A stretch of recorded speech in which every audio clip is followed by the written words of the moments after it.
c'est très important pour nous de soutenir cet événement, du fait de, déjà, l'africanité de notre territoire est plus à prouver. D'autre part, il y a quand même des débouchés qui sont énormes pour un territoire comme le nôtre en Afrique et vice-versa.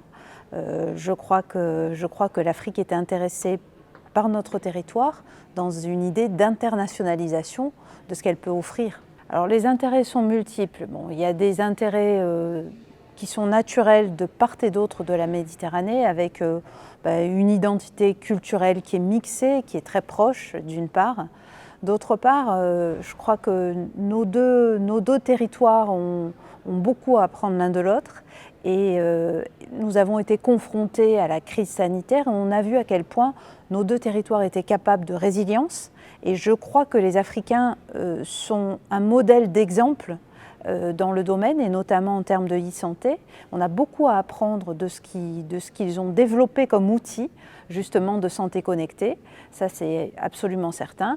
Et puis après, pour répondre un peu à ces questions-là, on est un hub naturel entre l'Europe et l'Afrique. On a quand même 15 câbles de télécommunications souterrains, avec là le plus gros câble qui arrive, qui est arrivé là au mois de novembre, qui a été connecté. Donc je crois qu'on a vraiment tous les atouts et toutes les raisons pour finalement soutenir ce genre de manifestation et aller dialoguer, faire dialoguer la métropole avec les territoires africains. La façon de renforcer, elle est d'abord toujours par le dialogue, la co-construction, la co-innovation. Il y a des événements qui sont déjà engagés, qui sont sur le point de se concrétiser. On a notamment un pôle de compétitivité, Eurobiomed, qui dialogue avec des startups tunisiennes et l'idée est de pouvoir aller construire un incubateur spécifique pour les entreprises tunisiennes sur notre territoire.